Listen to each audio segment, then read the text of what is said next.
want to begin with a lower club, such as a wedge or a low iron. Your wedges are the clubs that are shortest in your bag aside from your putter. A wedge can be anything from a 60-degree wedge to a 50-degree wedge. Very rarely are there wedges higher or lower than these numbers. A lower iron would be like a 9-iron, an 8-iron, a pitching wedge, a lob wedge, an A wedge, or a gap wedge. Starting with these clubs allows you to gain confidence as you're making solid impact and making shorter swings. Solid contact promotes better ball flight and allows you to accelerate through the ball.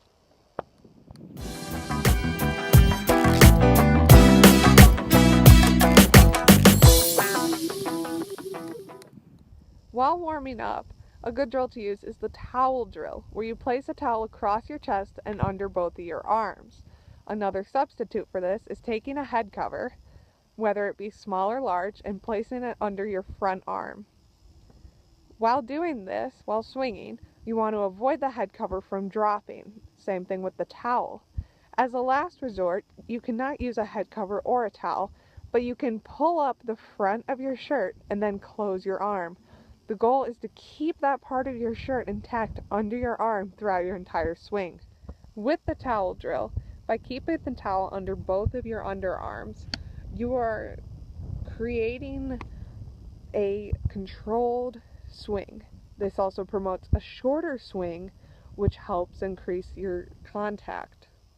You want to use the towel for lower clubs, which you can still use it with anything as far as up to as a driver if you would like, but a driver is more for the head cover just under the front arm, as you do tend to go back farther than with your lower clubs. You do not have to do a full swing with any of these methods. A half swing will suffice. The main idea is just to make a controlled swing and solid contact. This also helps to synchronize your arm swing and your body pivot for a consistent and repeatable swing. Not always will you have this drill to use, but when you are struggling warming up with those shorter irons and wedges, like mentioned previously, this is a good drill to get your confidence back and make more solid contact. Now you can use alignment sticks like these that you can buy simply at Home Depot or Lowe's. They're just simple fiberglass sticks. You don't have to buy the actual golf sticks that are much more expensive than these. Plus you can get whatever color you want in these. Also, you can just use 2 clubs if you don't want to use the sticks. What you're going to do is, with the club heads facing this direction, you're going to lay one club head down in line with your target. My target is the green right out here. And then you're going to lie another club down. This is going to be where you're going to set your feet. Both of these clubs are parallel. This is my target line, and this is the line that I will set my feet, hips, and shoulders parallel to. This will help create a backstroke that is in line with my target and help me swing out to my target, creating a small margin of error as where the ball could go left or right of the target. It is easier to use the alignment sticks since they take up less space.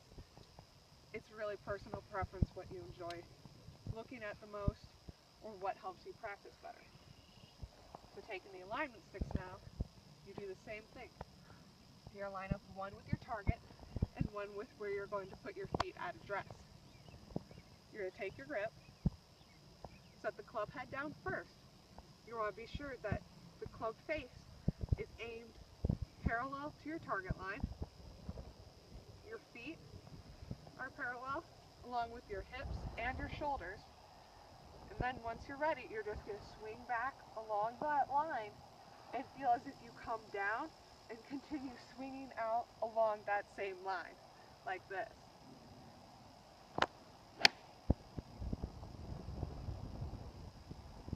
It allows for a more crisp contact and solid feel through the ball.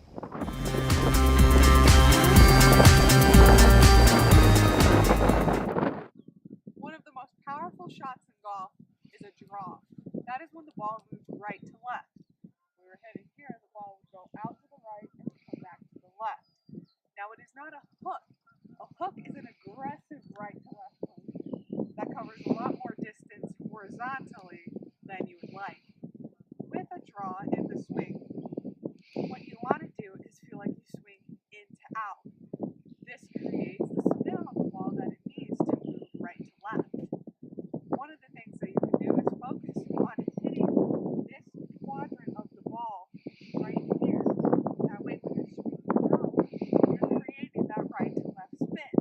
As in tennis, when you create top spin on the ball, it's as if you want to put top spin on your golf ball. So during your swing, what you want to do, you take your normal address position, don't change anything about that. You still want your feet, your hips, and your shoulders parallel to your target line if we're going straight out here. What you do next, you can come a little more inside your target line than you normally would. Go up to the top, just like normal. Then what you're going to do is come down more from the inside and swing outward. You're going to feel like you're going to push the ball, but because you're going inside out and back to the left over this way, that's going to create that spin that's going to bring the ball back. So it's right that you're going to feel that it is started right, but it will come back to the left. We swing here.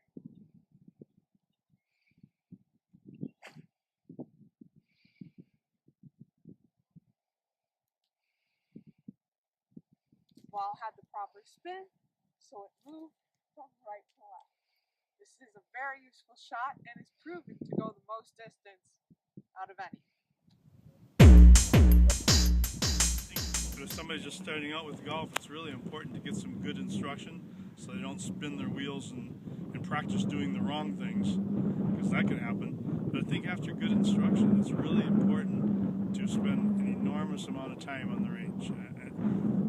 You can have the best instruction in the world, but if you don't practice it over and over and over, put in hours on the range, that good instruction will go to waste. And so my feeling is really good instruction is great, and it's needed, necessary, but then each individual has to be willing to put in a lot of time on the range and work especially on the points that were made in the instruction. So I think that's very, very important. I can't overemphasize the importance of spending a lot of time. Golf is one of these very few sports where you can choose to be as good as you want to be. It's just a matter of how much time you're willing to put in and the effort that you're willing to put forth.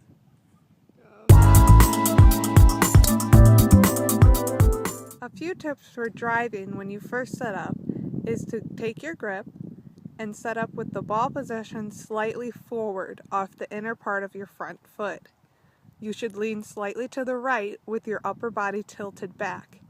A good athletic stance and foundation are necessary for when you swing quite strongly during your driver swing.